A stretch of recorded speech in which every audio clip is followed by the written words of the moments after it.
The latest UK Climate Change Committee report on Scotland's progress emphasised three words: delivery, delivery and delivery. And that means we need to see action on the ground in communities everywhere, not just good examples, but everywhere across Scotland. So it's simply not enough for councils to focus solely on their own buildings, their land and their vehicles fleets. They must be the bodies that are responsible for overseeing the delivery of area-wide climate targets, not just corporate plans for internal carbon reduction. And yet, through the inquiry, we found that only 53% of councils in Scotland have set area-wide emissions targets.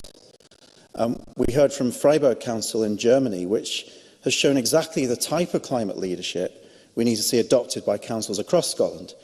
Now, from active citizen and cross-sectoral participation in decision-making to a dedicated climate neutrality unit embedded in the council, they have really led the way internationally. We need to support councils in Scotland to get into that same space that Freiburg managed to get into, I think, well over a decade ago.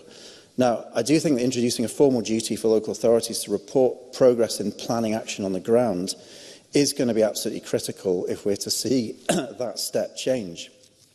But with that additional responsibility on councils must come the tools to deliver, and that should include a wholesale reform of local taxation powers to raise income and drive behaviour change through, for example, road user charging or even carbon land taxes.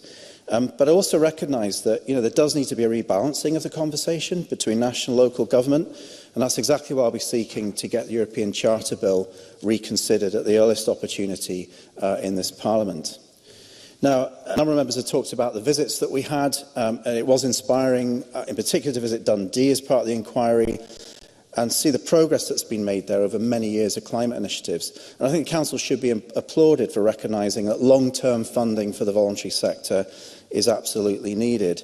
But I am really delighted that the Scottish Government have also recognised that need for long-term investment in the third sector, and particularly the announcement from the Cabinet Secretary earlier that there will be another 20 climate hubs that will be funded in Scotland.